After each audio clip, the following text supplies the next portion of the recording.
Yeah, we're into week 10, and tonight's discussion or lecture is, in my opinion, there she is. I knew she'd be here. Let her get in here. There she is. Okay. All right.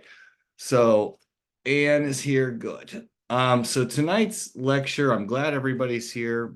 In my opinion, depth of field, all those things, all those camera skills things are very important. But this one, I think, is one that if you learn this, if you understand this, and it takes practice, environmental lighting, using natural light, using light to your advantage photographically, can go a really long way. And when I say that, I mean, you can make money at photography if you understand these concepts that I'm going to talk about tonight. And it's something that, in 1 hour, just hearing me talk about it is not going to make it perfect for you. It took me a long time to figure it out, but I have a feeling there's, like, in this class, and I think the way I explain it, and also I think also the way all of you are photographically, I think it might not take as long as it took me. And that's where I like to start, is kind of why it took me a longer time, and kind of I think that helps with the learning process. Is I was always more, and I've said this before, but I was always more um, kind of interested in what was going on in the photo. And that's a good thing. I mean, I was interested in the content, what was happening, what kind of strange things was I photographing. And but I didn't really look at light. I did a lot of photos indoors, late at night, basements, just I had kind of a darker side to some of my photography. But I didn't use the light correctly. And I want you to think about this again, and what I talked about, I think, with backlighting, but the sun is just a giant light bulb in the sky. It's really all it is. Obviously it does a lot more than a light bulb does. But as far as light goes, you have the earth, and then you just have this light bulb in the sky that rises in the east and then sets in the west, right? Simple stuff. But when you go outside to photograph, and most photographers nowadays, it's just the way it is. And I don't like to put away studio as it doesn't exist anymore, because it does. It's a very important thing. But most photographers that make money at photography nowadays do it within environmental lighting. Yes, they use flash, and yes, they will use strobes and things like that. But it's very rare anymore to find just a strict studio photographer. You have school pictures that are sort of little mini studios set up that they just use all controlled lighting. And there's commercial photography, which is a whole realm that really basically uses studio, even though they will use environmental light. But if you look at the biggest demand for photography, it's generally portraiture. And take that for what it is. Is it good? Yeah. I mean, if as long as you are willing and able to glamorize people, and I don't say that with any negativity, even though, me doing weddings forever, I'm more of a fine art guy. I came from a fine art background. I don't necessarily like to always make people look their best. And I don't try to make people look worse than they are, but I like to capture people as they are, without a lot of fiction, without a lot of, well, I wouldn't say fiction, but without a lot of dressing them up and making them look elegant. But I don't want to go too far down that rabbit hole, but if you're going to do portrait photography for people, obviously they want to look their best, right? I mean, that's just a normal thing. I would too if somebody was taking my photo, generally. But the reason I start out with that is because that's the way I made my money most, when I did my work, by making people look good. brides, grooms, family members, portraits and family portraits, senior photos, those kind of thing. Now, is this a fine art thing? No, it's not. It's not a fine art thing. And we're going to talk more about fine art photography as we get into the final portfolio, because I do respect that. And honestly, in my opinion, it is the most interesting to me. But as far as making a living or even making a few $100 on a weekend, if you can do this consistently, and it's not some trick, but it's just a way of lighting your subjects. If you can do this consistently, you will be better than most photographers that I tend to see that call themselves professionals, and they are. If you make money at it, you're professional. So I want to start out with a little bit of a business introduction and very brief. But one of the things I want to talk about as artists, as we all are, right? And even if you're in Viscom or if you're in fine arts, one of the things that I feel needs to be talked about a lot of times with art students is that you never want to sell yourself short, okay? If you have talent and ability to do something well and someone needs that done, I don't care if it's a logo for a landscaping company or if it's a headshot for a chef or some food photos for a chef. Uh, don't sell yourself short. And I want to tell you about a couple of pitfalls. And I'm sure you've heard this. One of the things a lot of people will try to do with artists, because a lot of times artists, we can be like a little more sensitive and not always, okay, but a lot of artists are. A lot of artists kind of feel pretty strongly, right? And take things kind of sometimes maybe too personal. I know I do. I used to when I was young, but not to go off on a rant here, but I want to keep this direct. But so when you're dealing in business as an art type person, if someone says, if you say, I'll do it for $300, right? Let's just throw in a number out there. And then they say, well, would you take 100 or would you take 20? For me personally, that would always kind of insult me a little bit. It doesn't make me feel good. Like, what? I mean, why are you asking me?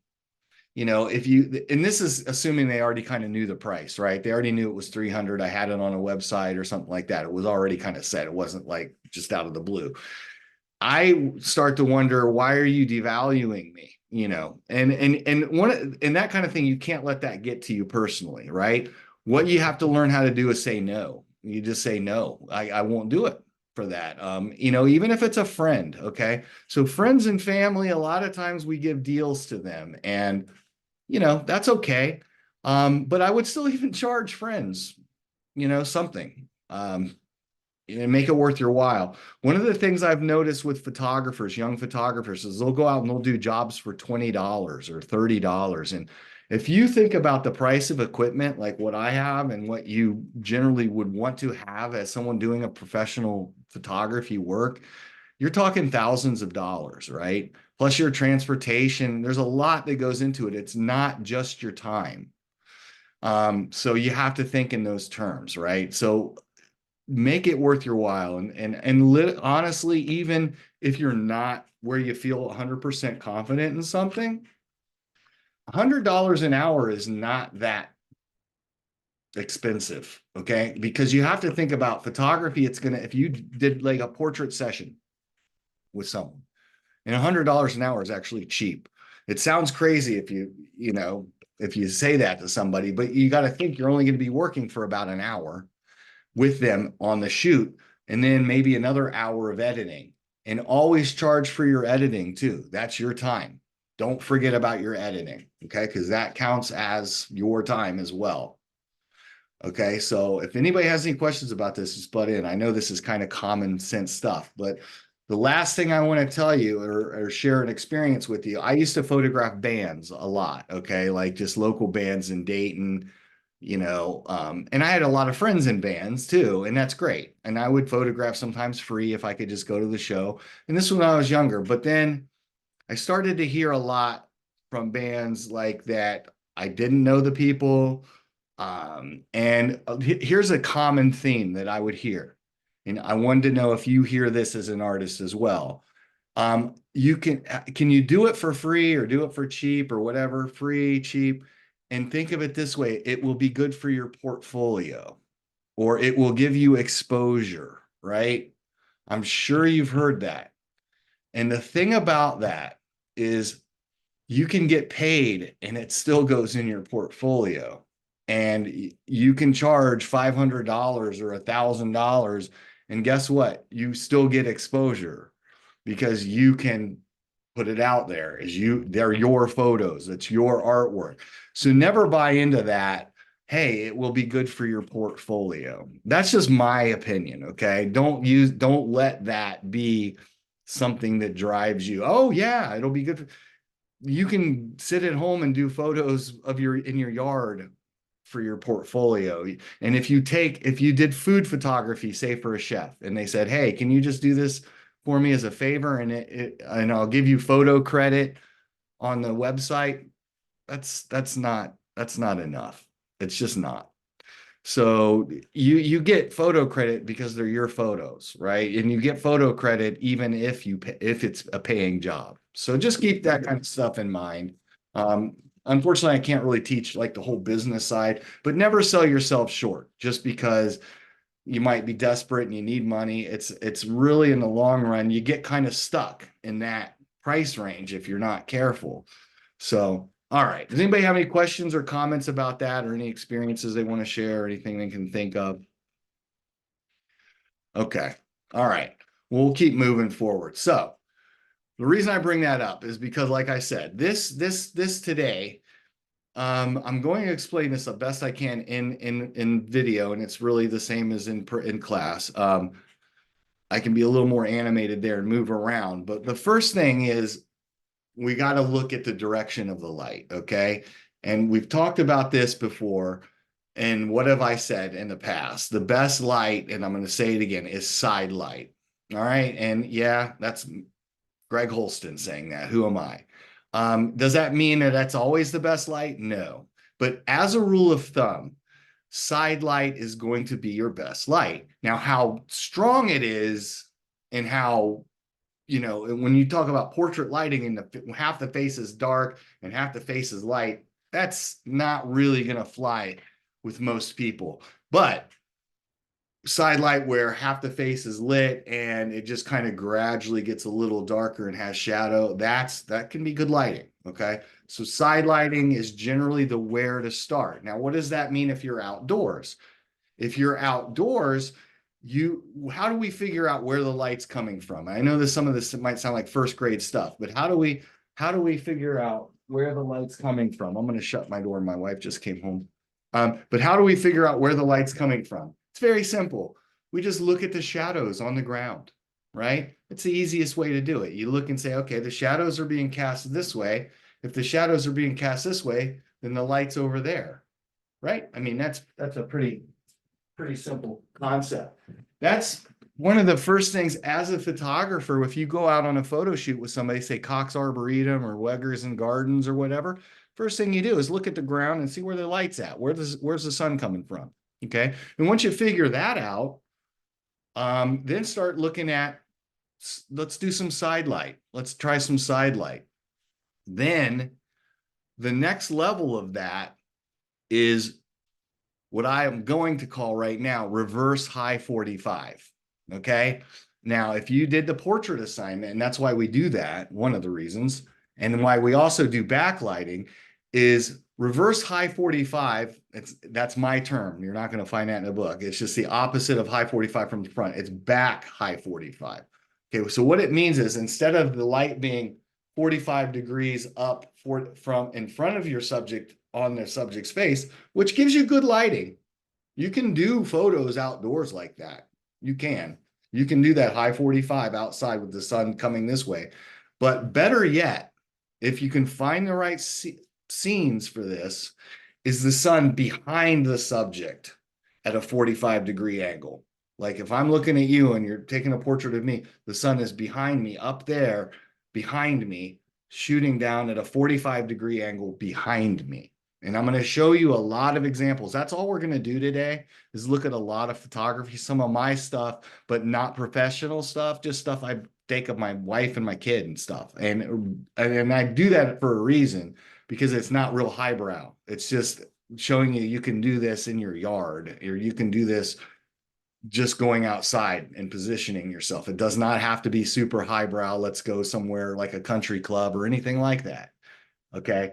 So the high 45 behind, I'm sure there's a term for it, and I should probably know it because I've been doing it for, there's probably some term for it. I call it rim lighting, which maybe not the right term, but it basically, with people with hair, it's not going to do it as well for me because I don't have hair, but people with hair, especially women with long hair or flowing, beautiful hair, and even men with, you know, good heads of hair, the light kind of shines through the hair a little bit, and it just creates this nice little outline of your subject and sort of separates your subject from your background along with the bokeh, and just makes for a beautiful lighting situation. And it's kind of magic in the way people look at it. Now, some people don't care. Some people are going to look at a photo and they're not going to care. I was just talking about this with a photographer friend of mine in Bellbrook, Nick Falzerano, on the phone driving home from school. He's like, it's kind of negative. He's like, a lot of people don't even look anymore. Like, they don't care what they're looking for more. A lot of people is just, does their face look right? Or, you know, they're not really looking at the photo itself going, hey, it's beautiful. And I'll tell you, and that's actually something to think about, is more people are concerned about the way they look, and they should be, that makes sense, than they are about if there's a beautiful barn in the background, or if there's the Eiffel Tower, or there's whatever it may be. Okay. That is secondary, the background, because especially when we start using shallow depth of field, which in my opinion, any good portrait is going to be taken with an 85mm lens with a very big aperture. So you're going to have shallow depth of field. Now, I realize you all don't have those lenses for the most part. Even a 50 with a big aperture is a great little portrait lens. You just got to get a little closer. But most portraits you're going to see, unless it's a fine art portrait or something like that, it's going to have a shallow depth of field. Now, it's gotten to the crazy point now to where it's so soft that I like it. You know, I like it, but some fine art photographers say it's a little, you know, too much. But I love bokeh, and I love the soft background, you know, so it really, that depends on taste. But to me, if you have everything in focus, like even this, if you were taking a portrait of me in this room, which again, never would, it's so cluttered in here, but I would want all this stuff blurred a little bit. Like, it just, like, look at this. It's not really a mess, but there's all kinds of stuff in here, right? I would rather have this stuff blurred and you be looking at me as a portrait. So that's what bokeh does. It separates the subject from the background. Let me look at my notes, and I've got a few things that I like to start out on and talking about this before we look. But first of all, what are we talking about? Environmental lighting. Okay, that's the next assignment, environmental lighting. And secondly, because this is a portrait assignment, it means you have to take pictures of people. You have, like, a lot of people ask, can I take a picture of my dog? Well, the problem with the dog is it's not going to really listen to you. You might have a great dog that really listens to you. Okay. But most people's dogs are not going to want to sit still and move for you exactly the way you want them to move. So you need to have a person. It can be a kid, you know, a kid or a adult friend, whatever, but you need to get a person. But here's the thing.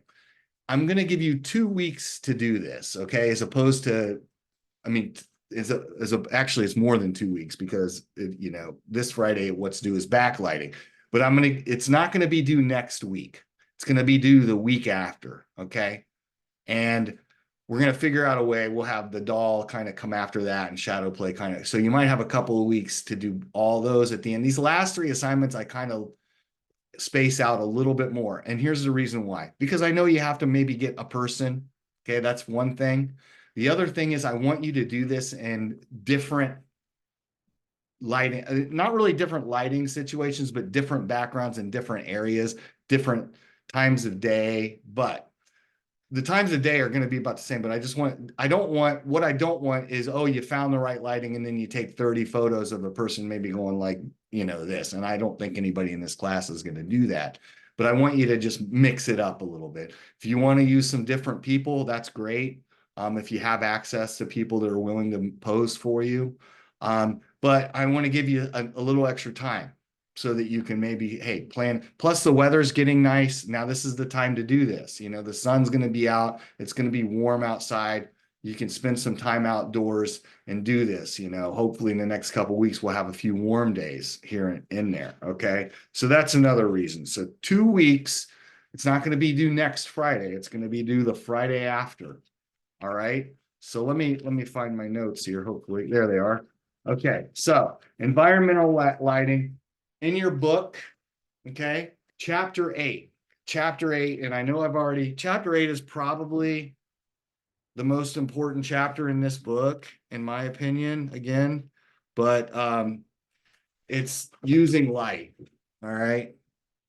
It's everything in photography. I mean, we've already kind of talked about this photo there. This is kind of a silhouette here, which we're not really doing, but you're going to see when you do this environmental lighting exposure, yeah, your subject's going to be a little bit in shadow. And I'm going to show you that in some of my examples too. This is when editing comes in. It's okay to edit. Like this is, to me, the okay thing to edit. If your shadows are a little dark and your highlights are a little bright, that's when you just tweak those a little bit. That's good editing. You're not overdoing it. You're not trying to, you know, make it look well exposed. Like you're not really trying to save something that was just a bad exposure. We'll talk about that though. But the chapter 8, using light, I like I told the first class, even like a photo like this, what is this? Dorothea Lange, right? Yeah. She did a lot of photos during the Dust Bowl, you know, the Depression era, you know, even this photo of this woman here. And now that's not environmental lighting necessarily. That's lighting. Let me see if I can hold this up so it's straight. That's lighting on, you know, frontal side lighting there. It's kind of side lighting, but the subject's turned to the side too. But even that's good lighting. So sometimes what is good lighting is just, does it look good? Does it flatter the subject? And not that she was trying to flatter her so much, but does it show what you want of the subject? And, you know, I've talked about that a lot, but the really bad lighting is really just top down lighting because it just shows shadows of eyes and, you know, you get those dark shadows in the eyes. So anything coming from the side is always going to be better and sculpt your subject. Okay. So in environmental lighting, if you don't have that beautiful little ring lighting around the hair, like this isn't some family portrait shot, but that's still really good environmental lighting and it's side lighting. Okay. So if you have the book, just look through these, you know, and get an idea of what you know, what it is that you like about lighting. What, you know, and maybe you have a little bit of a different take on it. Because I'm not sitting here going to tell you that this rim lighting in the back of the hair is what you should do every time you photograph somebody. But in the professional realm, it's a really good way to light your subject. Okay. So chapter 8 in the book, rehash that. Now let me get that over here. Understanding this, and especially open shade. Now write that down. Write down the words open shade. Okay. I can only explain that to a certain degree, and I will, but that, if you Google it, YouTube, there's videos about open shade, learning how to use open shade. And basically what open shade, I'm going to very briefly say what it is right now, is you are in shade, maybe cast by a tree or maybe, but not really hard black shade.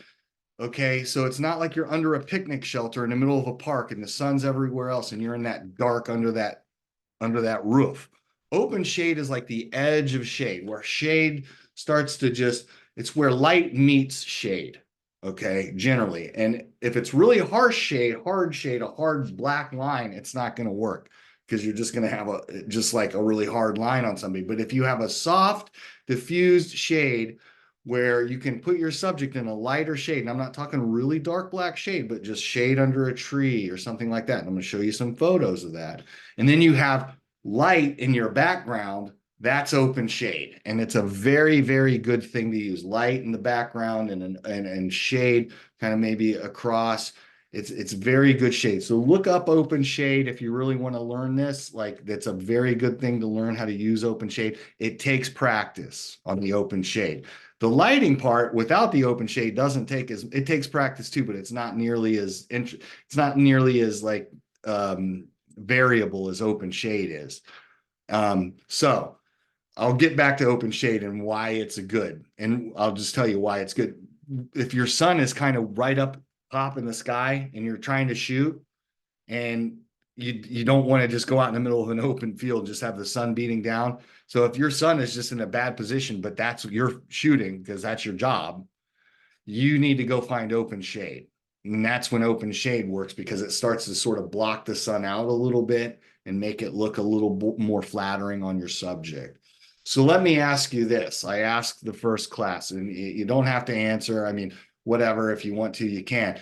But there's a window in my room right here, and I'm not going to open it up. But if I was taking a photo, say my dad was retiring from his job and he's putting on his tie and he's in the house and I'm going to take a photo of him for the family, right? Just a nice little family shot.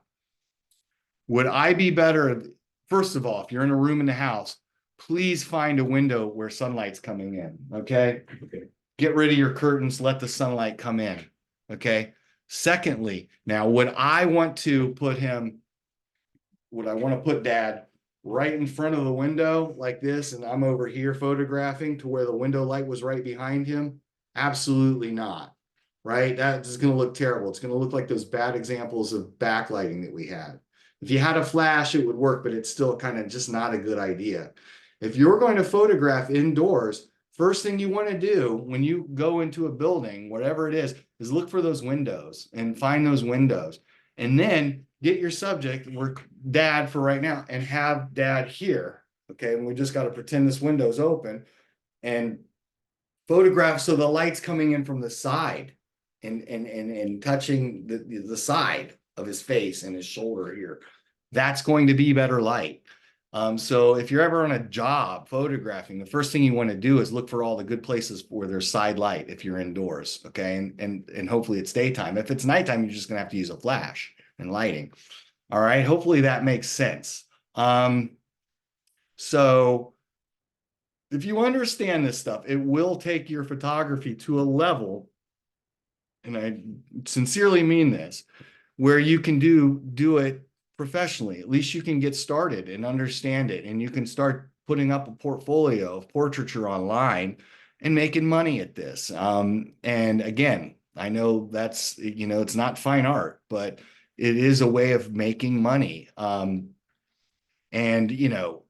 that's why the more you practice this, the better you get, the more jobs you can get. And I'm not even saying you have to become a professional photographer, but it's a good way if you've got a decent setup to make a couple $100 on a weekend if you want. So beyond that though, it's just a nice skill to have, right? So so when I already kind of talked about how I used to photograph dark and all that kind of stuff. And ironically or not so ironically, I worked at Midwest Photo Exchange in Columbus, which is this big, it's still there. They sell cameras, basically all kinds of cameras, film cameras. I worked there for a couple of years after I got out of when I was at Ohio State and after I got out of Ohio State. And I was working the cash register, and this guy comes in and he's like, "Hey, I've talked to him before. He got along, nice guy."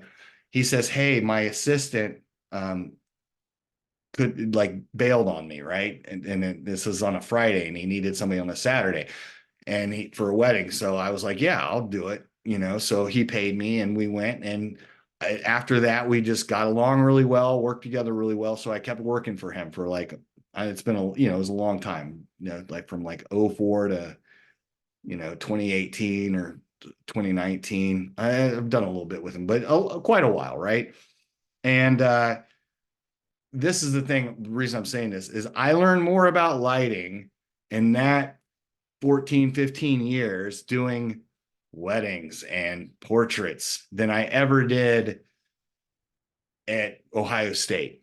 Okay. They didn't, I don't want to be, negative about Ohio State, but it was all about concept. How are you going to change people's minds? How are you going to send a message? What is your photo about? You know, and that's great. It is. I'm not against that stuff, but they didn't teach me anything about light at all. I don't even think I heard the word light used that often. It was more about social documentary and that kind of stuff. So my point is, you can be a fine art photographer still, and I mean this, and also use good light. If you look at anybody that's good, like the old fine art photographers from the 70s, they knew light. They understood it. It's not just that, yeah, it's a weird looking guy in that photo. It's actually well lit too. You'll see that. So, okay, enough about that. So I worked at, we're going to look at some open image studio photos. And more so we're going to look at mine first, some of the stuff on that you can already see, but we're going to talk about each one a little bit individually. And then we're going to get back to individual open shade. But the biggest question is, where is the sun? Where is the sun? When you're outside, you have to know where the sun is. And if you're like me, I have a bad sense of direction. I get lost in a parking lot. Really, I'm not good with direction. So where is the sun for me? I can't tell you where east and west is. Some people are real good at that. I'm not. So for me to look at this where the sun is, I have to look at shadows on the ground, and then I know, okay, the sun's over there. Okay, so that's the first thing. So let's look at, I'm going to share screen, and we're going to look at these, and we're going to kind of talk about them as we go here. And interrupt if you have any questions at any time. All right. So hopefully, oh yeah, because I moved it. Now it should be shared. Yeah, now I'm screen sharing. Okay. So we're going to go to environmental lighting. And like I said, these are just like stuff around my house and my family and stuff like that. We do have some student examples here later, but the first one I want to talk about, there's a couple of things on this. Okay, and this is just my dog. All right, and it's just a photo of a dog. But it's an indoor shot. All right. And this is kind of why I want to explain this. We have a big, in my living room, and this chair sitting here, there is a big window, giant picture window in our living room right here. I mean, maybe five feet away.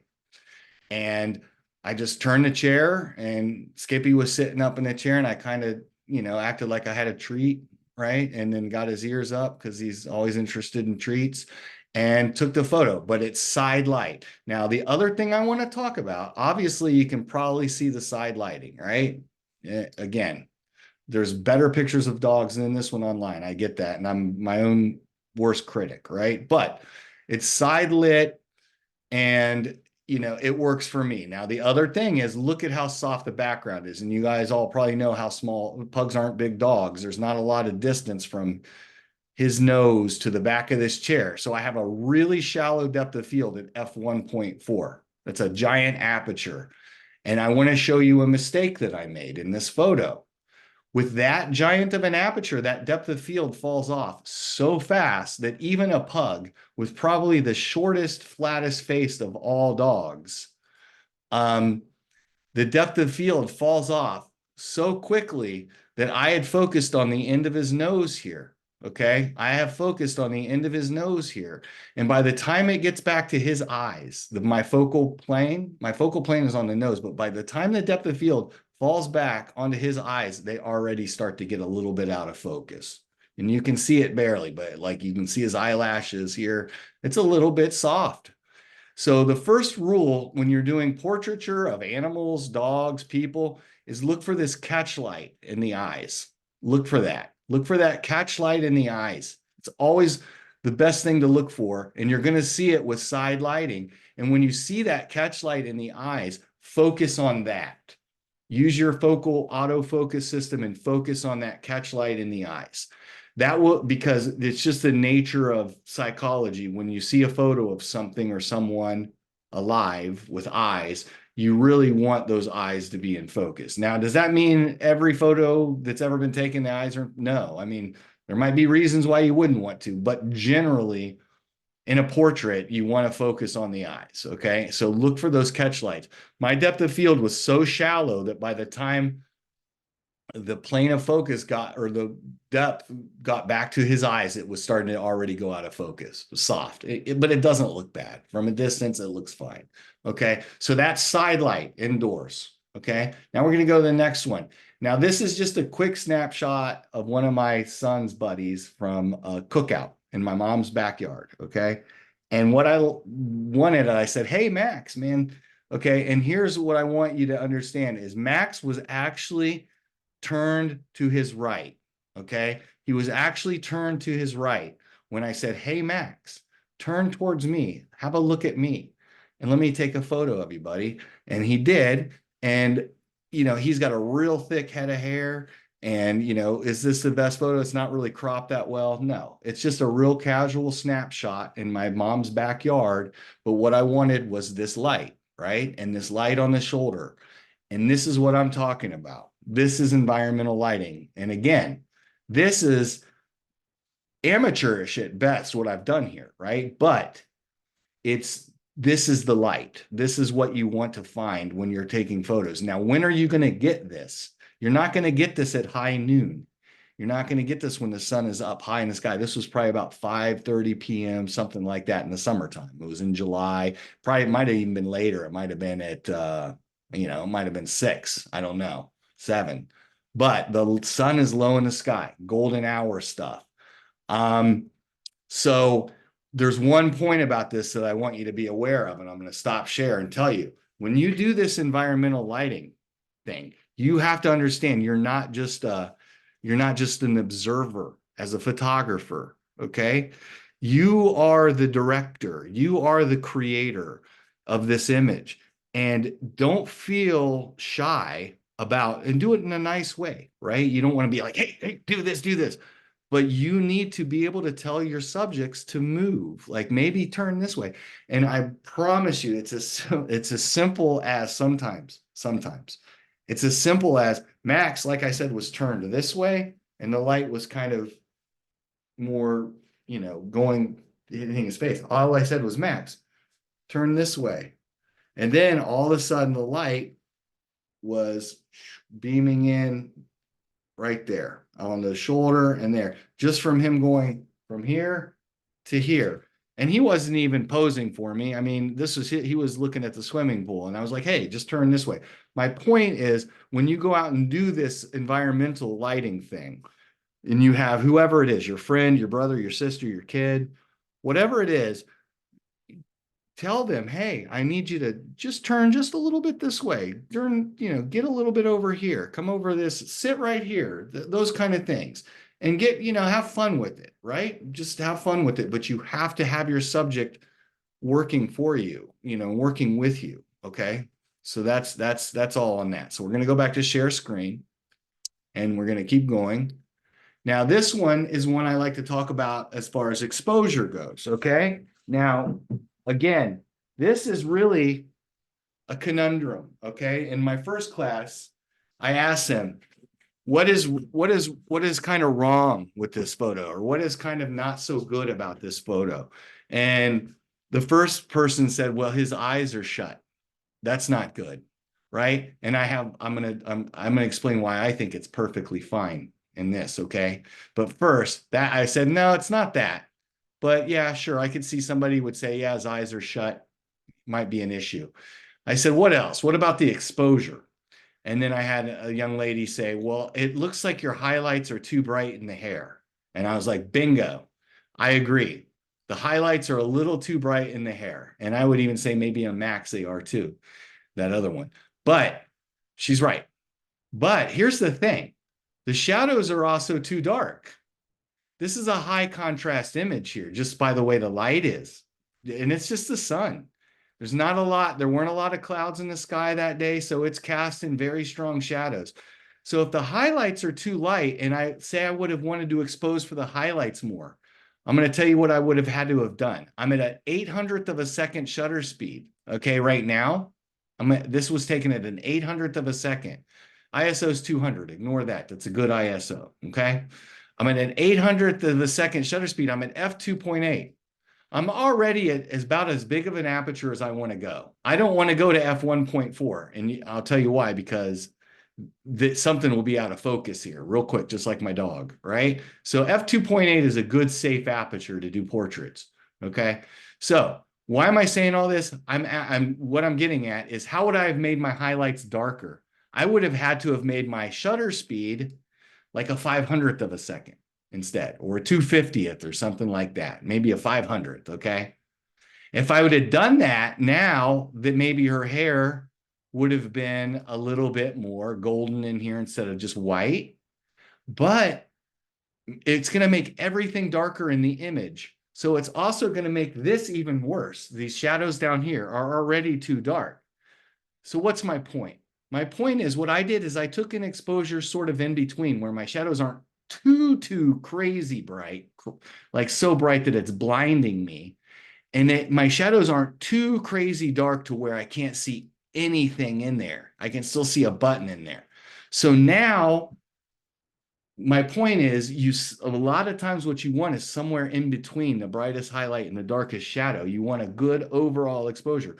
And honestly, I just looked at the background and I said, okay, well, I'll just get a good, decent exposure for the background. And I'm going to tell you this. I have the luxury of having a mirrorless camera, right? So when a mirrorless camera, I can look at it, I can see the exposure as it's going to be before I take the photo. That's the advantage of mirrorless cameras, okay? And that's why everybody wants them now.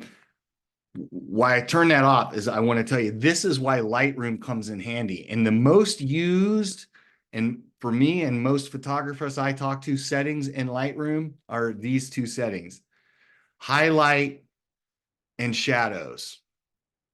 Okay. Because all I got to do is go into Lightroom now and just bring my highlights down just a little bit, especially because I shoot in RAW and it's gonna do it. I'll bring my highlights down just a little bit, and I'll bring my shadows up just a little bit. And then presto, I have a good image. And I left that one unedited. But that's why you would use Lightroom. Highlights and shadows, really, to me, the two most important settings in Lightroom. White balance, if your camera's funky and not getting you good white balance, is good. Exposure, but exposure in Lightroom is going to change the whole exposure. And I definitely don't want to change the whole exposure in that image. It's fine. I just need to make my shadows a little bit more pronounced and detailed, bring up some detail in the shadows and the shirts. And I need to bring that day glow, bright sun glow out of my wife's hair a little bit and bring it down and make it look a little more golden, right? So that's it. So that's all I would do in Lightroom, is bring my highlights down and my shadows up. And now on to the last thing, the thing about the eyes closed. Now, this is my son, and this was a few years ago, but he's been photographed because his dad's a photographer since he came out of the womb. I mean, from day one, every day, he's been photographed. And what that has done, and I've trained him this way, I've said, don't smile unless you mean it, buddy. I don't want a smile from you unless it's a real smile. So don't ever fake a smile at me, right? And this looks kind of fake. I know maybe some people say, well, it looks kind of like a fake smile. It's not. That's his real smile. My point is this, and we can go into this real, and I'm not going to be over blah, blah, blah about this, but smiles are best when you crack a joke or you say something to kind of liven up the scene a little bit with whoever you're photographing, and you get a real genuine smile. And with the real genuine smile sometimes does come closed eyes, because he was kind of laughing, he was kind of giggling, right? It's something I must have said something kind of inappropriate or something, to a teenage boy, just something to joke around with them. Not, and I don't mean it, just some whatever, a joke that he thought was funny, but he gets that smile, and that's what I want. I want that laugh. So for me, I would rather have that than one of these like really stiff kind of things, right? So that's just something I've learned. And now that comes to posing and everything else. I'm not going to get into that too much, but when you pose somebody, or when you're working with people, one of the other things is you always want people to kind of put their weight of their body on one leg, okay? One leg. So what that will do is flare the hips out a little bit, and that's good for men and women. You normally don't want people standing like they're standing on a tightrope. And I know you can't see my face, it doesn't matter, but you don't want them standing on a tightrope real stiff. hands in the pockets is kind of bad. What you want to do with that is a lot of times just put a thumb in the pocket. Just say, put a thumb in the pocket and then just let your other arm hang. A lot of people don't know what to do with their hands. Okay. You'll see that a lot when you're photographing people. What do I do with my hands? Thumb in the pocket is one of the best things you can do. Just thumb in the pocket and let the other hand hang down. Women, a lot of times you can have hand on the hip. That looks kind of sassy and nice, and it looks good. So hand on the hip for women. But, men, maybe, maybe, but generally men, thumb in the pocket, that kind of thing. And I wish, like, I'm not the best poser. I like natural. I like people just to look comfortable. You don't want them real tense. That's the main thing. Okay. You've all seen the picture of a group of men at a wedding, right? And they're all standing in line, and it's, for lack of a better way to show it, I'm just gonna show it. They're all standing in a line and they're all going like this, right? You've all seen this photo. 6 men in a line going like this, like it's a penalty kick at a soccer game, and it's not, it just doesn't look good, right? They look like all soldiers or soccer players or something. So you want to get them kind of doing this, or maybe leaning on each other, or just feeling, a little more relaxed. Okay, so let's move on. Okay, that's my lesson in posing. I know it's kind of quick, but let's move on. So we're going to talk about, this one is another photo of my wife, and this is in that same backyard that Max is in, but this is open shade. Okay, now she is under a deck. Okay, there's stairs right here that you see, and there's a deck right above her. She is literally underneath a deck. But the sun, obviously, hopefully you can all tell, is coming from over here, right? It's outside of the shade. If you look at this white on her shirt, it's in shade. This is actually in shade. Her legs and her shirt, she's in shade. But the light is coming through from a high 45 from behind her and touching her hair right here. And that's called what I call like rim lighting. It almost becomes like this nice little rim, and it kind of shows off the hair a little bit. It is what it is. Like, again, it kind of shines through this because it's kind of a see-through shirt. It kind of shines through. But the whole point is you have to look to where the light is. It is at a high 45 behind her. Okay. And she's in open shade here. This is shade trickling in. Now, again, is this under like a picnic area where it's all like she's in dark black shade? No, there's a lot of light trickling into this shaded area. So that's the thing about open shade. It's not like you're in a cave, right, where there's no light at all. There has to be light. It's sort of working with the shade and amongst the shade.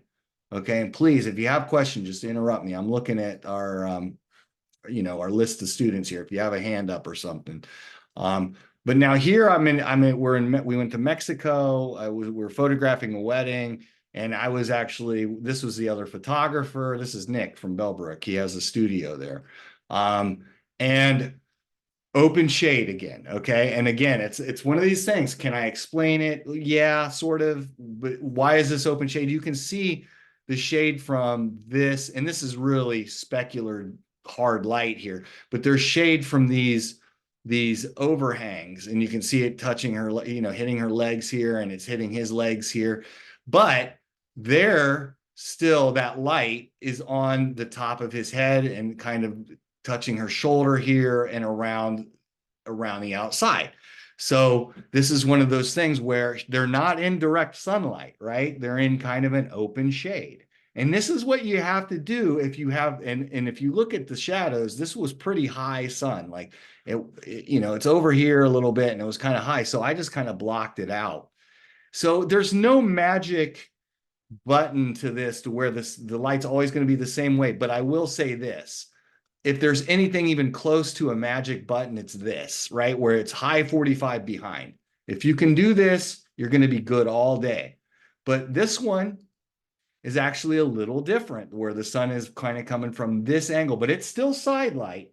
It's not directly frontal light on them. It's still side light, but you're looking to highlight the hair and that kind of thing, right? So if we go on to this next one, here's one. This isn't about anyone specific. I was just at a festival in Dayton, like up along the river there, right? And there was just a bunch of people. And I was like, huh, I don't know. It looked interesting. It was kind of the way the light was shining on these tent things back here and sort of just casting across this whole crowd. And even this, where the light is in this lady's hair here, and you just see it on their heads, and you just see the light all kind of touching these people, a bunch of them, right? And I didn't really focus right on the foreground. It's not the whatever. I mean, I could sit here and say I shouldn't have cropped that kid right off at the neck there, but it was just a quick snapshot, and I like the light. If you did this for the environmental lighting assignment and it's just a big crowd of people, I'd be okay with it because this is good environmental lighting. All right. And it's the same thing. It's just I don't want to call it backlight because it's not backlight. It's kind of high 45 behind. The sun is kind of over here somewhere. It's not right directly behind them. Right. So, and then here's another one, family photo, a little more recent. Still not that recent. It was July 24 years ago now. Wow. So the reason I have this one here is because this is just right across from my house. Okay. And I live out in Jamestown, out in the middle of the country. There's like open fields everywhere, not a lot of trees. But across the street from my house, there's a person that has a property that has some trees. And this was about 11:30 in the morning, maybe close to noon, but the sun was not still okay. So directly behind them is east. Okay. I'll say that. Like that's east. That's, going to Zanesville and east. And the sun was kind of blocked by these trees a little bit, but just poking through them enough to where it was casting this nice little just light above them. And again, there's no rim lighting, so to speak, but you still see these highlights in the hair. You still see it here and here, right? And you still see it here. So again, that the point of this is there's no, like, it's not a formula that the sun has to be exactly at 45. Now, maybe if I'd have turned them a little bit and made it a little bit more 45, it might have been a little more dynamic, but I actually kind of like the lightness. So basically the idea again is it's sort of, this one's kind of backlit in a way, but it's sort of high in backlit. Okay. So it works too. This is good environmental lighting. As far as I'm concerned, I took it, obviously. I'm going to think it's good, but it is what it is, right? And then another thing, in an edit, like if you notice this one in an edit, it's a little bit green, and I did that intentionally. It's not, it's got kind of a muted vibe to it as far as color goes. And those are little things you can play with in Lightroom and develop your own style to what you like. But at that time, that's kind of what I was into as far as color tone that I wanted. All right. So now here, this is actually not a good photo, right? And there's a couple of reasons why. And this is me. This was a senior photo that I did probably, says in 2017. Seems like it was longer ago than that. And I don't always hit home runs, right? I mean, none of us do. That's why we have a delete button on our camera. And why would you, why would you say that's not, I would say bad, but not good? And obviously, I think it's the way the light hits her nose, right? And it's just not flattering. It's just not flattering. Now, is the light good? Yeah, I think I have it in a good direction. I think I have it coming from a good place. Okay. And this is just in Miamisburg. She's walking down little shops on the right. Okay. I think I have it in a good place, but it kind of hit her nose too much here, and kind of, and also because it kind of stops there and then there's shadow here. It just doesn't look flattering, right? So sometimes you're going to experiment with it, and it's not always going to be a home run. It's not always going to work. But I'm at least thinking, right? I'm at least going, okay, I know I want it coming from the side here. So then right after that, I took this one, and it's a different edit. That's all that is kind of a different edit, a little bit brighter. But this one, now her face is completely, except for a little bit above her eye, her face is completely in the shade. And it's the shade that she's casting on herself by having her back to the sun, but the sun is not directly behind her. It's over here again, high 45 left. Okay. And it's just kind of coming in. And yeah, some people would say, look at all those flyers of hair. Why didn't you edit that out? And, sometimes I do, but a lot of times I'm kind of like, it is what it is. It was a windy day. Not to get too off track here, but the light hitting her shoulder here is good. It's just kind of touching her hair right here, and it's not making her nose stand out, right? So it's a good photo, and it's cropped well. And I haven't talked about that, but does anyone know where it's not good to crop? I'll just tell you. You never want to crop at joints on a human being or a dog or a cat or anything else. You don't want to crop at joints. Okay. You never here at the knees. I'm a little bit above the knees here. When I crop, I didn't crop right at the knees. Why is that? Why don't we want to crop it? Why would you never want to crop at the neck? Why would you never want to crop at the hips right here? There's a place in the hips where you do not want to crop. The reason is, and this sounds kind of disturbing, but it makes people look amputated. Okay. It's psychologically, it just does. If you took a photo of me right now, and I'm just going to do this, and I said, here, right there, that's not a good place to crop, right? And I know it doesn't make me look amputated, but psychologically, if you crop right at a joint, it's not, it just doesn't feel good in the photo. But if you crop, and I'm not saying this is going to look good, but if you crop here, it's going to look better. Or if you cropped, and I can't really move my desk, but if you crop, just a little bit on the side, but you don't go all the way into the shoulder. Like if you just cropped a little bit off of me where you had just a little bit cropped off, but you still showed the shoulder, you're going to be okay. But if you went like this and then cropped the whole shoulder off, it's not going to be as okay. And it's the same thing with knees or hips. If you had a photo of me, just pretend that's the bottom of the frame and you crop me right there, it looks weird. Okay, but just again, pretend like the top of my computer is the bottom of the frame. If you go here, it looks a little better. And I know it doesn't look good up top, but down here, this is a full frame shot.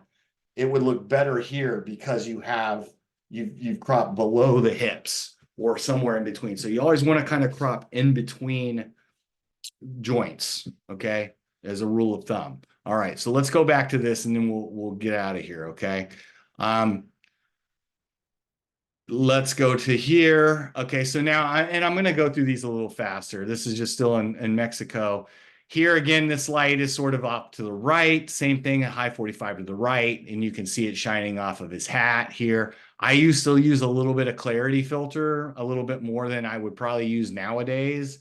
And you can see that in this image. I think it still looks nice. I mean, it's kind of a fashion look or whatever, but it starts to really detail the face a little bit.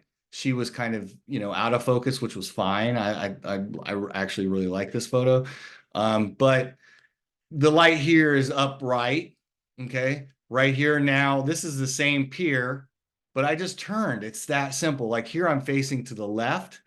And this one was actually shot before we were walking down the pier. Here, I'm just facing to the right. So the sun doesn't move, but it's kind of blocked out by the building, which was nice. And it just kind of puts a little bit of a nice highlight over his camera and kind of touching his hat there. And it hits the water kind of nicely over here. A lot of it's just looking at it. It really is. It's like looking at the light. What is it doing in the photo? Is it doing justice to my subject, or is it kind of making my subject look bad, right? So here, this is side light. This is all this is in front of a wall. And obviously the sun is not going to shine up over the wall onto them, but it's kind of up high to the right, but it's more side light. Okay. It's more just on the shoulder here. And that's fine too. You could say maybe that doesn't look so great, but that's a minor thing to me, that shadow there. And the other thing people say about that is there's a shadow of a rabbit in this image, which is kind of strange, but it looks like there's a rabbit right there. But that's just like, the knees, but that's what student pointed that out. But this is just side lighting. And when you do this at first, you can do side lighting. You don't have to do the high 45 behind. But the more you work on this, the better you'll get at this environmental lighting. Okay, and now this is, again, kind of high 45 back, but I actually had to use a flash here. And I'll show you. You can see it in their eyes. I had to use a flash because this is open shade. This is open shade because there's sunlight coming through here, and then it goes into a building, and this is the Hilton in Cabo or whatever. And it's a big open area. but I had them too far into the shade. I had them in too dark of an area. So if I would have photographed this image without a flash, they would have been really dark. If I would have wanted to do it without a flash, I would have had to have moved them out here more into the light. And that is still open shade out here, but I had them almost too close to the shade and too into the shade. So I had to use a flash and it worked out. But that's why flash is a good thing. Flash does this. This is exactly what flash is supposed to do, is light you up if you're in too dark of an area. You still get that nice, rim lighting around the hair. So, that's why I used flash there. And then here, just on the beach, this is just side. I'd say it's still kind of high 45 from the side behind. It's always going to, I mean, the sun is rarely ever going to be side lighting unless it's like right here. It's always going to be up here somewhere. You just want it as low, lower than as low as you can get it without it being sunset. But here again, you just have that, that lighting on her hair. It looks like she's going to take a bite out of his face there.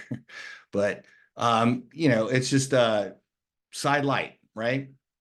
You can see the shadows too. It's really not just side, and you see the angle of shadows. And what I always look for, see how the shadows are right there? That means the sun is at a kind of a 45-degree angle behind them. But I, in some ways, call that side too, because the sunlight wraps. I mean, it moves, it wraps a little bit around your subjects. All right, now here's a student, and I've told Amy before, like, these are brilliant. These are great photos. And honestly, she might understand it better than I do. And she does professional stuff now. She's really good.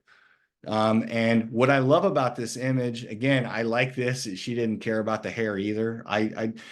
Some people will say, I hate this because my hair, and some people are like, that's just the way it looks. It's the way I look, and it's fine. She's got a good expression on her face. It's a natural, normal, good expression. She looks comfortable. But what I love about this is obviously the light, again, high 45 behind. And I love the way this fence looks. It's just a great little background with this chain link fence. And I love the pose. It's a great little pose. She's just sitting on her tush and just got a little, like, her right foot in and her other foot up, and her elbow on a knee, hand on the knee. And this is also with ladies especially. And again, not to be gender like specific on that, but ladies in general, that's a nice little thing to do with the hand on the hair, right? You don't see it as much with men in general. But you might, but it's generally something you will see more with female subjects, is that hand on the hair kind of thing, but take that for what that's worth. It's a good pose, right? So, and then we have this, which is a rather close-up shot, and this is kind of open shade. She just went into some brush. There's actually, you can see the stems kind of going out of focus because it's such a shallow depth of field at f1.8. Really nice light, again, just side light, kind of hitting her eye there a little bit, but it looks fine, right? And it's just really lighting the hair. It's kind of like it's a hair light. You want the sun to be a hair light, for lack of a better way to say it. And then here, this is really open shade. This is very, very open shade. When I say that, I can tell you that it's because it's partially probably because of the clouds. It was probably a little bit overcast that day. But not only that, that the trees and just this environment, it almost kind of reminds me of some like fantasy movie or something, and they're in this destroyed area where this evil army just marched through and destroyed this area or something. I don't know. It just doesn't, it looks kind of desolate. But there's a good good soft light here. And then you see the sunlight is kind of on the top of her head here. You can see in her hair here a little bit. This is almost backlit, but it's not like a silhouette, right? It's still exposed for the subject. Very nice. And another thing is to think about is you don't have to have your subject looking at you all the time either, right? Sometimes some of the best photos are when the subject is looking away. So that's really nice light there in that image. And then here, this is more of a standard, look at the difference in light here. This is very soft, kind of mesmerizing, soft diffuse light. And then we go to this next day, and this is a different day. I can almost guarantee it. to boom, bright, open sky. Same photographer here, same project. And that's another reason why I like to give you 2 weeks on this so that you can experiment with different days, different clouds, that kind of thing. Okay. And what about this? Like, is this a professional portrait? No, not really. I mean, maybe, but to me, this is just a really nice casual shot of her sister here, right? And it's great. And it's very good light and it's a nice smile. And one of the things I was talking about with bokeh on this one is it's 1.8 again, 1.8, big, huge aperture. Is I don't want to see every brick in this wall in this building, and I'm glad I don't because I'd be distracted by it. But I like that it's there. It's okay that it's there. It's in the right third. It's composed well. It's simple. It's clean. And this light, again, we all know by now, I'm being repetitious at this point. Where's the sun? It's upright and kind of behind her a little bit. And that's all it is. It sounds so simple, but when you get out there and you start walking around, you realize, oh, I've got to actually kind of openly search for this. I've got to look for it. Okay, and then here I love this one because of this fence and this light just kind of casting over the top of this fence. And again, you get this really nice little side light. Great smile. She does such a good job making her subjects look natural and not like, oh God, I have to get this over with. Beautiful. And that's just psychology. That's just being, being able to be in a good mood and joke with your subjects when you're out there. But beautiful light again. Amy has just got a knack for it. She really finds a soft light. And I love these little plants growing around here in the top, this beautiful greenish brown, greenish gray wood that's kind of moss covered and kind of old. Really just a great image. Great rule of thirds. Everything about it's good. Good image, good crop. She didn't crop right here. Okay, she didn't crop right at the hip. She cropped right like at the thigh, right? She cropped at the thigh. Okay, and then here, this is honestly one of the best, and I hope this is motivational for you. This was a guy named Fred who struggled, like just camera skills and everything. And he got to this point where he was starting to figure this out. Manual shot, f5.6. He was starting to get, like use 5.6, good ISO, decent ISO for what he was doing, good shutter speed. Fred struggled and he knocked this out of the park. This was the best one, the only one I took, but he just had his friend here sit at this gazebo. Focus is spot on. I mean, it's just beautifully focused. Okay. There's just a beautiful catch light in her eyes, and that sunlight is just cast right through this gazebo. This is open shade. Okay. Cast right through this gazebo. And she's sitting here, and it's kind of side light. It's coming from up here again, but it's more almost to the side than behind her. But it's just beautifully lit. And again, subject not looking at me. I don't need her to be looking at me. She looks like she's sitting there enjoying herself, and it's a good portrait. So I was really happy with Fred that he did that, and it was great. And because as a teacher, I really love it when I see students start to kind of get it and understand it. And I was super happy with this. So, and then here I'm just going to whiz through these, but these are indoor again because I don't want you to do a lot of indoors. I'd rather you do them all outdoors, honestly. But these are indoors, and I want to kind of tell you, like I had her turn, right? She was getting ready for her wedding. I don't know, 2011. It was a long time ago. Bride getting ready for a wedding. I had her turn so that the window light was this is a side light. It's just side lighting, looking in the mirror. And then here, the makeup artist was working with her, and I had them all just and I don't like to bug the makeup artist. You don't let her do her job. But I just asked her kindly if she could just kind of rotate just a little bit. She was kind of more turned to her right a little bit, and I had her turn more towards her left so that this natural light was coming in here and just kind of illuminating her hair here a little bit. And it's just natural light coming into a window. That's it. And then the last example of this wedding is kind of bad lighting. And I have it up here now, I think, now that I've thought about it. It's not terrible, but it's frontal lighting. And you start to see what you don't want is that highlight kind of beaming down and hitting the forehead and creating these shadows in the eyes. So that's not a good lighting. But at the time, she was just happened to walk that way, and I was taking pictures. You can't control them every minute of the day, right? It's not your wedding, it's her wedding. A lot of photographers forget that. They think, oh, this is my photo shoot. It's not your photo shoot, it's their wedding. So you let them enjoy their wedding and you just try to capture those moments when the light is good. And here, not as good, but it's okay. It's not terrible. And then here's one I did, a wedding I did at the Dayton Art Institute.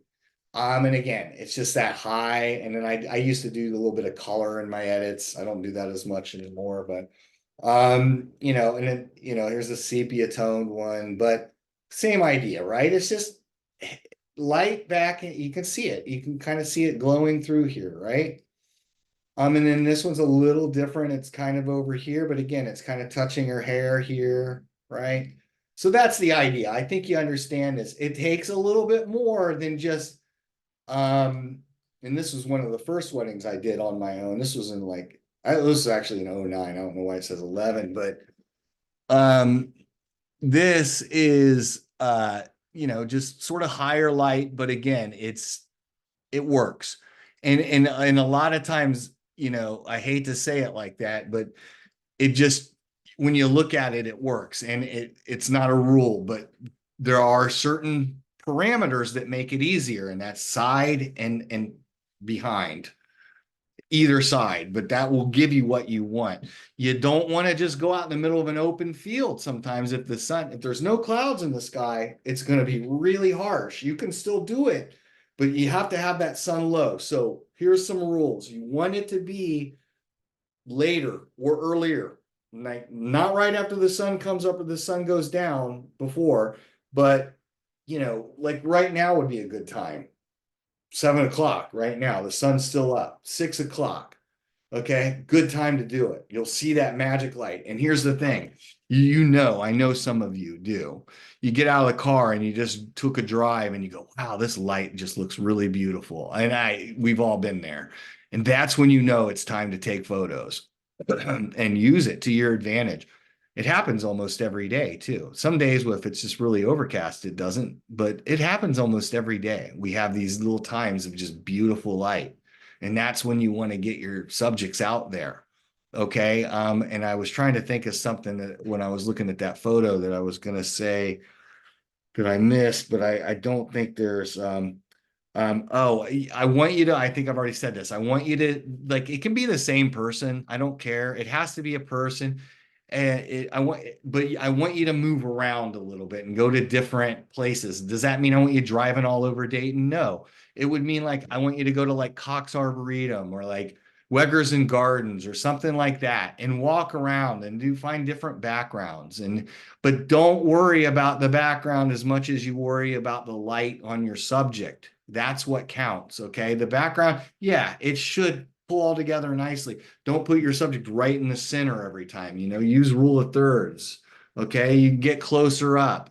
Don't be afraid to get closer up. You can do full body shots, whatever you want to do that way. Okay. But just try to get that quote unquote magic light. All right. Does anybody have any questions or comments about any of that and what that is and how to go about it? It's easy to show it. It's a little harder to do it.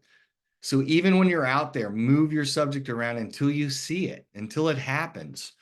So yeah, I think, one more thing I need to show you. Does anybody know what dappled light is? Dappled light.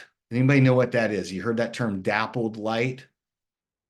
Okay, well, I'm going to show you because it's the bane of every photographer's existence. Okay, it's the goblin in the room that we want to avoid at all costs. And I'm going to Google it here, and then I'm going to show you. And the reason I'm bringing this up is because you're going to come across it. And even if it isn't this class, you're going to come across it. And I've had times where I've had to do a whole wedding under dappled light, the whole ceremony under dappled light. And it is a killer. Okay. The only way to really fix it is with flash, and you can't really use a flash in a wedding ceremony. People hate it. But this isn't a wedding class. But okay, so here it is. I'm going to show you dappled light. And as soon as you see it, you'll know exactly what I'm talking about. This is dappled light, okay? This right here, it's the bane of every photographer's existence. Okay, now it can be pretty. You could do art with it. I mean, you could do fine art photos with it, shadows, shadow play, it can, but if you have a person standing in this light, right? If you're trying to take a photo, you're trying to take a photo and a person is standing right here, they're going to look like a leopard. Okay, they're going to have spots all over them. Okay, so it's just awful for that. It's awful for that. Here's a really good example of it too, right? And you can see sometimes people with it, and yeah, like who would want that as their photo, right? So that there you go, and there it looks like there's an article about it, right? So dappled light can be a super big problem, right? Flash will get rid of those shadows, but why am I saying to look out for it? Because if you go into the shade, all shade is not created equal. Some shade, if you're under a tree and it has a lot of leaves, you're going to have that dappled light. Now, shade from like a building is not. And then last thing I want to do, and I know I've spent a lot of time in talking about photos, but I want to share the internet one more time here, and I want to go to Open Image Studio so that you know what it's called. Open Image Studio. All right. And I'm just going to go to Google and I'm going to go to openimagestudio.com. Open image. Yeah, there it is. And this is the studio that I worked for years. And he just revamped his website. And I'm just going to go to seniors. And again, this is just about light. This isn't about senior photos or anything else. But I want you to see um, some of this. Okay. So looking at this, even this cover photo here, the light is behind her and you can see it because, and again, see, like Monty's the same way.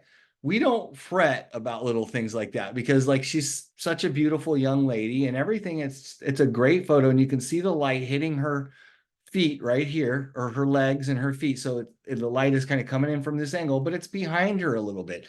But he doesn't get all caught up in this stuff because it's the photo speaks for itself. Monty taught me a lot, and one of the things he taught me, and he's a fine artist in a way too, is that you don't sweat perfection on things because sometimes the imperfections in images make the photo better, and we're not talking, obviously, if she had a big scar on her face or something, she wanted it photoshopped out. Yeah, you would do that if she wanted to. But things like hair like this flowing or whatever, there's nothing wrong with that. So what I want to do here is find a couple of good examples of that ring light of the hair. Now I took this one and I talk about that one. Um, I'm pretty sure I might have been that one. I was right there when that happened, so he might have done that one. But here is a good example, right, of that. This is not backlit. It's pretty close to backlit, right? You would say, well, it looks like it's backlit because the sun's right there. But the way he exposed this was enough to have her exposed, and he might have used a flash, but I don't think he did. He just did a good exposure that was kind of in between and got that nice, just a little bit. And he's kind of gotten out of the habit of making it too obvious, but there's that nice little hair light right there, right? So he's gotten to the point to where now it's there. You see it here in the hat, and you see it here on her shoulder, right here, and that light is right there. It's kind of everything he does, just about. And I'm not making rules for him because he'll change it up because he understands these. But almost everything he does, the light is either at the side or behind his subject in some way. It's hardly ever in front. Okay, even this, and now this is open shade. This is open shade. She's at a building. The building is kind of creating shade for her, but it's still the camera can't expose enough to get a good image. Okay. And here again, like just nice bokeh. It's not really exaggerated hair light, but there it is. There, it's right there. It's in their hair, in her hair, right there. So, and you just see this over and over again, right? Just nice. But look at his poses too. Again, these real nice little, very casual. They're not stiff, This one might be, this is kind of odd in a way. It's kind of low light, but it works. It works. And again, like I said, with the guys, a lot of times you want the hand and maybe just a hand with a thumb out or even just a thumb in the pocket, thumbs in, like that, right? Um, the simpler the better sometimes. Um, but you know, a lot of the creativity comes in with this, right? Like how you want to have your background set up, what you want in your light, that kind of thing. And I'm not going to go through every single one of these, but I was just looking for more with hair light. Long shutter speed, which we've learned in this class. Really nice soft light here, and it's still back there. You see it right there. His isn't nearly as pronounced as the way when I was showing you my examples. And in a way, he's got more of a softer touch to it. And you know, he's very good at what he does. Uh, but so and a lot of these you'd say, well, these are pretty flat lighting, but it's there. It's just a really nice open shade, soft light. So I was looking for one more. Let's see. It looks like somebody, a kid I know. I'm looking for more of the ones with the hair light. There, you got it right there in the hair light, right? So it is there. It is there. So he's changed them up, and he's kind of changed his style a little bit over the years, which is good. You should always be growing and changing as a photographer. You do see it there a little bit, the hair light, and you definitely see it on this one, right? And this is actually, if you look at the shadows, this is actually, the sun is kind of right above them, right above her and the horse. And what we had going for us that day, that it was a little bit overcast. It wasn't just direct sun. So it kind of made everything a nice kind of hazy look. And the trees helped that a little bit too, blocked it out back there. So you have to use your environment to your advantage. And the more you do it, and the more you just look for it, the better you become. Okay. And that's just kind of comes with experience. But everybody's going to have a little bit of a different style. And so I'm done now. I know I talk a lot, but I want to express one more thing. This project is not, I just went outside and took pictures, okay? And I don't really think I have to hit that too hard, right? It's not, I just went out in my front yard and took 30 pictures, okay? It's a little more than that. It's about, I'm looking for that light. And even if you don't get it, even if it's not that flattering, I'll know by looking at your photos that you're looking for it. Because trust me, I've seen a lot of assignments where, yeah, I just went out in my backyard, snap, snap, snap, snap, snap, snap, snap, and wasn't really looking at the light. They just thought environmental lighting meant outdoor photos. It does not mean outdoor photos. Yes, they're outdoor, but the crux of it is you're looking at the light and how it affects your subject. Okay. And I'll leave it at that. Just so you know. And does that mean that you have to have stuff that looks like Monty's photos? No, absolutely not. But think about your backgrounds, think about your light, and think about your subject. And it doesn't matter if it's your dad and he's, you know, he's not a model. Okay. It's okay. It doesn't matter if it's, you know, whatever. That doesn't matter. Just get a human being, somebody who you love or you know, that will work with you, and you can do it and have a good time with it, and take a couple of weeks. Okay. So it's not due next week. Okay. Take some time on it. Does anybody have any questions about that? All good? Because one more time, I'm going to say this. If you get this, and the more you work on this, and I know a lot of you all, most of you are not photo majors, some of you are, and I know you're all not looking to be portrait photographers, but if you do get this, you do it a couple of weekends in a row with some people, and you can make money and, you know, buy gear, buy yourself a lens, buy yourself a camera at a certain point. You can do this even with a not so great camera, Digital Rebel, F5.6, Digital Rebel, and you can do this because it's about the light. It's not really about the camera. But once you start getting really nice lenses with a 1.8 or a 2.8 aperture, they even get better. You will be wowed once you start getting a nice camera. But even with the Digital Rebel, you can do this. So don't feel like this is just nice camera photography. It's about the light more than anything. Okay. So that's it. That's it. It's environmental lighting. To me, one of the most important assignments of the semester, because it makes you look at light. It makes you really engage with it and think about it. All right. So that's it. I'm going to go ahead and stop recording, and then I will hang out if anybody has any questions.